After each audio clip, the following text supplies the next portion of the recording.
It is ET Now Special. I'm Nayantara Rai. Today we have a very, very special guest with us. It is Padam Shri Sridhar Vembu of Zoho, who is of course very successful. But sir, I have to say you're also a very brave man. You have come to New Delhi when all of us residents are trying to flee given the air quality. First of all, thank you for having me, Namaskar. Yes, it is a tough time. My throat immediately told me when I arrived that there is an issue. But I'm happy to come to Delhi. We have a lot of customers here, so we have a customer event, and we have this press conference. So my duty calls me here. I think all of us as residents and of course in neighboring states need to figure out something. But sir, we are also hoping that inventors and founders like yourselves will also help the city to no longer be the most polluted on this planet. So it's a big day. You have announced that Zoho has hit $1 billion in revenue, and that never before has a product hit $1 billion out of India. Tell us more. It must feel absolutely fantastic. Yes, I'll say this is a moment where we also want to recognize that it's what got us here. It is the ongoing investment in R&D and the patient execution for this long. And it is also, I want to say, because you mentioned the pollution issue, it's a moment of humility also for all of us in technology. What is happening in the broader ecosystem. Because I say that we cannot code for more food. We cannot just code more food, and we cannot compile more energy. And similarly, problems like pollution, they require imaginative approaches, both technological and social, all of that. Those things go beyond just technology. So which is why I say that as we reach this milestone, we also have to, in all humility, acknowledge that there are bigger problems that we have to help contribute to solving. That's how I see it. It has always been said, and you have said this in the past as well, that your marketing spends are nowhere close to your R&D spends. This is a subject which is, of course, driving a lot of attention today, given the winter season the startup ecosystem is going through. Tell us a little bit more about your journey, because that will be fantastic lessons for founders today. Yeah, all along, we have grown by investing in products and then shipping product, making revenue, making profit, and building deep capabilities, which then go and build more products. So our growth has come from that organic process of building more and more capabilities. And that is necessarily a slow process, because you cannot build capabilities overnight. Even if you had, for example, even if I had $10 billion in the bank right now, I cannot just simply grow a semiconductor fab overnight. It would take a long period of learning and trial and error to figure out a semiconductor fab. This is similar across a broad variety of technologies, whether it's an audio-visual stack, whether it's an email system, whether it's a messaging system. All of this require advances in R&D, which take time. That is how we have invested in Zoho all along, and that is how we reached here. Unfortunately, in the last few years in the bubble era, there was a thought that you can substitute money to achieve fast growth. But often that came from investing a little bit in the product, but extremely heavily in marketing. And that is how growth was achieved often, and that proved to be unsustainable. And that previous eras of such bubbles told us that, but unfortunately we ignored those lessons, and we are going through this again now. Can I ask you, that you used the word bubble. Are we still in a bubble? Has the bubbles burst, or is it going to still pop? Does it still have to pop? It is popping. It is in the process of bursting. I mean, already if you look at the stock prices, they have come down quite a bit. And company after company, they have issued earnings warnings and the like. So it is definitely in the process of going down. The question is, what lies ahead? And if you look at past historical evidence, the burst is proportional to the bubble before. So the longer and bigger the bubble, the more prolonged the burst. So that is what gives me caution, because we have to then endure this. And eventually I'm very bullish on India. I'm investing heavily. But we have to be realistic about how long will it take to recover and what sectors will recover, because the sectors that recover may not be the ones that were hot during a bubble. That also we must be aware. What do you think will be hot after the bubble? Well, I can tell you what I'm investing in. Yeah, fair enough. Because then you have skin in the game, right? Exactly, I have skin in the game. From medical technology to EV and robotics, computer vision, all of those fundamental ingredients that go into what makes for modern living. That's what we are investing in. Modern technologies for business, technologies for life, 5G, 4G, 5G networks, all of this we are investing right now. The network equipment, the capabilities for semiconductor design, fast databases, AI, technology future. We, you mean Zoho, or Zoho you in your and personal our capacity? Zoho and Zoho supported companies. Everything is done by Zoho. What do you do with EVs? I can understand semiconductors, AI, robotics that you said. EVs? Yeah, there's a company called Ultraviolet in Bangalore. I just visited last week. They're building the best motorcycle in India, and they've done a very deep R&D. It's very homegrown technology. They've worked on it for many, many years. You will hear some announcements on that. So that's one of the investments. There's also another company called Boson Motors that is doing some innovative work on electric vehicles for the farm market in the US. They're an Indian company, but they're targeting a market for the farm-specific vehicles they're targeting. So you told me what should be hot for you after the bubble, but sir, we do know that during the pandemic, pardon the very bad pun, SaaS was sassy. It was very hot. We saw Indian entrepreneurs, they didn't have to go to America. They could be anywhere in India, build products, serve the world, build for the world. But given what's happening in Europe, in America, what will be the future of SaaS for the next couple of years, according to you? So, see, I'll give you the experience from the 2000 bubble. We were exposed to this whole sector called optical networking, optical communications. In 2000, it was actually a distant dream that every one of us will get a fiber optic connection. Today in 2022, I have a fiber optic connection in my village, 300 megabit per second. So the dream was realized. Data is the new oil. Yes. But yet, the 400 optical networking companies that were there in Silicon Valley, almost none of them made it. In other words, the market could be very good, but when there is massive overcapacity, most of the companies may still not make it. So there's a difference. This is what Warren Buffett often points out. There's a difference between a great company and a great stock. Yeah. Similarly, there's a difference between a great market, and if too many people are chasing that market, it may not prove to be a great market for them. Even though the market achieves all the goals we set for it, like every one of us have a fiber optic connection now, but yet many of the companies that were doing this in 2000 didn't make it. So that's what I expect in SaaS also, a period of consolidation where the overcapacity has to correct itself. Tens of thousands of SaaS companies is massive overcapacity in the system because the business customers don't want to do business with 500 companies. They want to do business maybe with 5 or 10.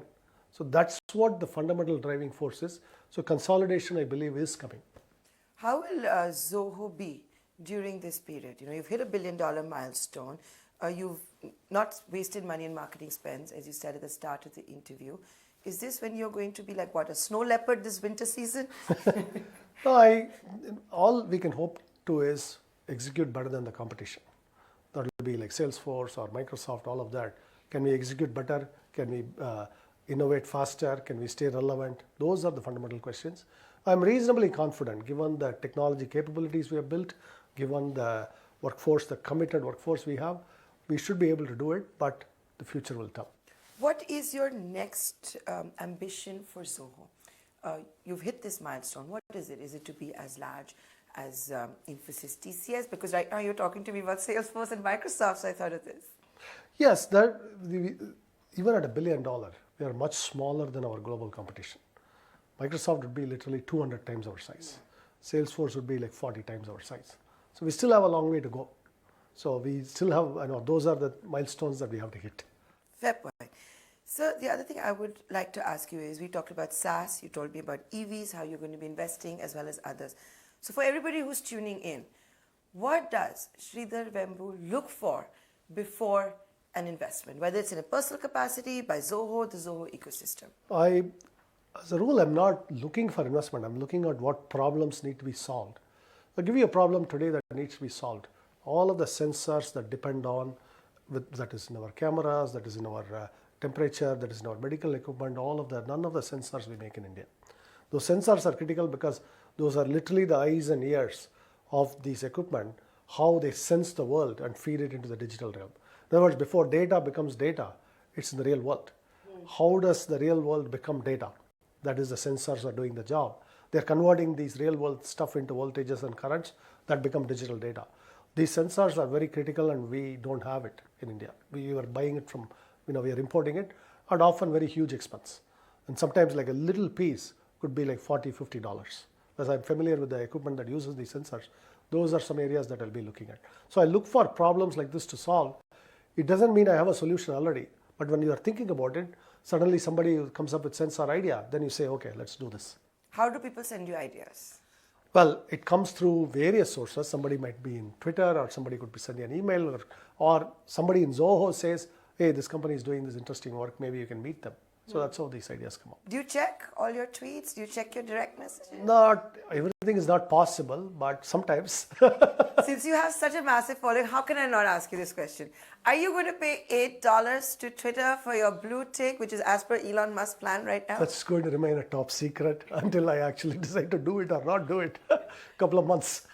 So you're going to take your time. No, but you will know if I have the blue tick. But which side? What are you leaning towards? What are you leaning towards? Okay, you have to remember that I'm a cheapskate. So you're not going to pay. I don't know, honestly. You haven't decided. $8 is not a terrible ask. Maybe $20 would be too much for it. But since I tweet a lot, I'd be tempted to consider it, but I don't know. Or it might become cool not to have the blue tick, Who knows? Yeah, because anybody can pay the $8, right? For a blue tick. So it might be cool not to do it. So I don't know. Maybe you'll come out with a new color that, these are the original blue tick guys, That might be better. Yeah, I don't know. We'll see. There's also a lot of conversation happening, right? With the way freedom of speech, the future of Twitter, the way Elon Musk wants to do it. Is it going to be, mouthpiece for the Republicans, this, that, and the other? Will you stay on Twitter? Most likely I will. I mean, I'm not, deeply, contrary to what you hear about it, I'm not very deeply political about this. I talk a lot about economic topics, rural development, all those. And it's a good medium. As long as people are there who want that type of topic, I'll talk about it. The rest of the stuff, there's a lot of noise. I don't pay attention to, honestly. How do you have blinkers on? How do you There's a mute button, there's a mute button. So. And in real life, what do you do to, start? I sit in a village. That's how you mute it. That's how you mute the world, Yeah. So you've never wanted to live in a city. You only want to do it. Mostly, yeah, because I'm a very private person. I like my morning walk. I go for a swim, all that. What is a typical day for you? I go for a swim. What time do you wake up? No, what time do you wake up? I wake up very early, like 4 a.m. So you're not even 5 a.m. club, you're 4 a.m. club. Yeah, sometimes 3 a.m. Because, also global, right? I kind of catch up on stuff in the US or other countries we're operating in. I do a couple of hours of catch up. Then about 6:30, I go for a swim. Then I go for a walk and maybe do some yoga or walk something, and then start work, real work. I mean, there's the pre-work, then there's real work. Then I get tired, because you've been working for too long. Then I take a nap. At what time? And then maybe usually about after lunch I have a nap, the siesta. Yeah. Typically, but they do say that all successful people sleep after. Yes, because I have to do it because I wake up at 3 or 4. Yeah. Then I get a second wind. Yeah. Then I can go on till like 8 or 9. And I sometimes go, listen to some music or Family? chantings and all that. So usually there, I'm just... So you're happy with your work-life balance? How yeah, hard do you have to in the village, it's easy to do that. It's easier. Because it's easy to mute the world. Correct. If you just turn off your phone, or I keep my phone in the other room, the world is shut off. Yeah. Because what is surrounding you is nothing reminding of that. And I don't own a television. You watch everything only online. Yeah. So if you are not online, then you are off. So that's easy. Do you watch movies? Occasionally, yeah, very rarely. My next question to you was, because this has been a big topic as well, the money spent on marketing, a lot of the VC's money that went in actually has gone to Facebook, Google for onboarding customers, and of course for superstars, heroes.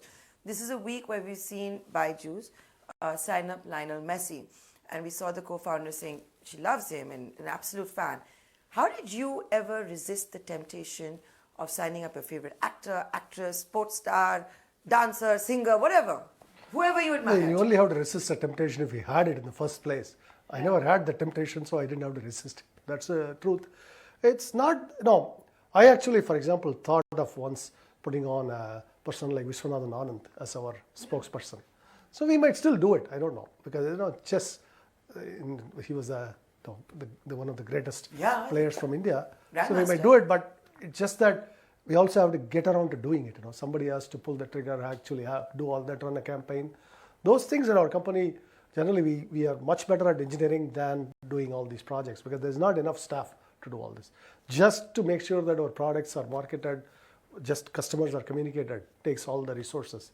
So that's part of the reason. So I wouldn't say these are all bad things we'll never do, but we just haven't done it. And I have not been like tempted to do it. So there's no resisting the temptation. We're also, of course, talking at a time when there is so much pain. You're saying we're in the middle of the bubble bursting. There are mass layoffs. Byju's 2,500 people. Once again, an academy. I can go on and on. We all have been hearing those names. We're talking of almost 60,000 jobs that have been lost in the last couple of months. Globally, Meta's talking about it. Alphabet's talking about it. How should one go through this from an employer and an employee standpoint? Well, first, talk about the employee. Anyone in tech should be aware of these forces. It's impossible to control. So we must use the prosperity that we enjoy to build a good cushion so that we can face these adverse events. No companies can ever be fundamentally immune.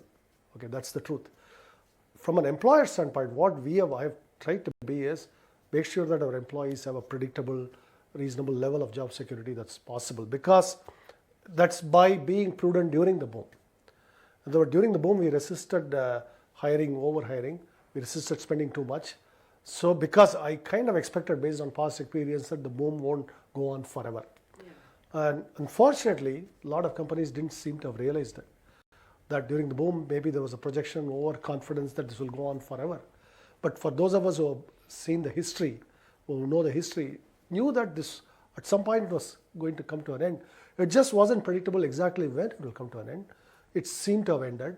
So as for employees, my primary advice is keep a strong cushion and be ready to have alternative skills, all that. Also be ready to go back to hometowns, all that, because that's now important.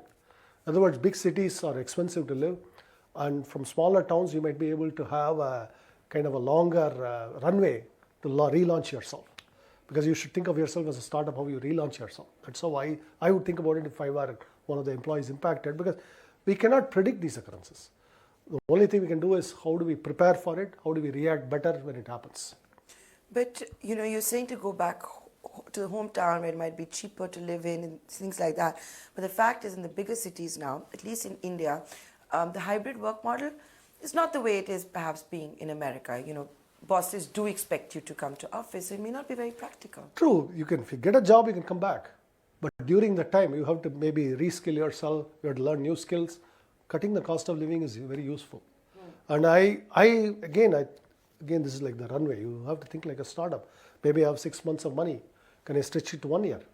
Maybe I have 3 months. Can I stretch it to 6 months? So those are the type of thoughts. Because we have to be very pragmatic in this time now. And even if the job is in a big city, how do I may have to skill myself again. The job may require different skills than what I currently have. I may need the time. Where do I spend the time? So this is where I would recommend this. And are the founders in the ecosystem talking to each other, trying to at least help that, okay, we've had to lay off so many people, do you have vacancies? Is all of that happening? It is happening, but unfortunately, this is a time where everybody gets cautious. Yeah, everybody is cautious. Because growth is slowed down across the board. It has slowed down for us too. For example, we are hiring much slower today than we were even 6 months ago. It's just a natural consequence of vastly reduced growth rates and what we project forward. So what we project forward is continued sluggish growth, or I hope it never shrinks, but that could also happen. So we have to be mentally prepared for all this, which is why we have slowed down hiring. Unfortunately, these things come in when it rains, it pours, as they say. So that's exactly the moment where a lot of people become available, a lot of people are not hiring. Last year, everybody was hiring, no one was available. So you are seeing the mirror image of that. I apologize for naming a company in specific to get your views, because it is such a hot topic. The optics and just what's happening on ground. Do you think Indian founders have at least figured out the way forward? Because if the country's most valuable edtech startup is going to be laying off thousands of people and still be working with Lionel Messi saying, it's not for Byju's, but it's for education for all, the optics don't look good. Well, I don't prefer not to comment on those, because the decisions may have been made earlier. Of course, Lionel Messi is not going to agree. This is the thing where a decision was made 6 months ago. the payment was made 3 months ago and then things change, but it gets announced now. So you just cannot make harsh judgments on all of these without knowing all the facts. That's what I'll say. Okay. The advice to the founders as they navigate through this. You've seen through many cycles. You've been prudent through the up cycles as well, saying if it's going up, it'll come down. What's the larger message? Well, learn from this experience, because founders, having started companies, having created, having gotten this far, you may have it in you to go through the long haul. But if you adopt the mindset where there will be ups, there will be downs, but because you've seen the up cycle, now you're seeing the down cycle, future, you remember these lessons and have a long-term plan, we should come through. Okay, and I'm very optimistic about India. I mean, we are at 3 trillion economy. We could be a 30 trillion economy and still have. We might be fourth largest by next year. And we even if we are 30 trillion, we would have still a lot of room to grow. So that's what excites me long term. That's why I'm investing in all of these things. How much are you investing in India? We are investing, hundreds of millions of dollars. Now our investment will go into, from Zoho and all the other companies.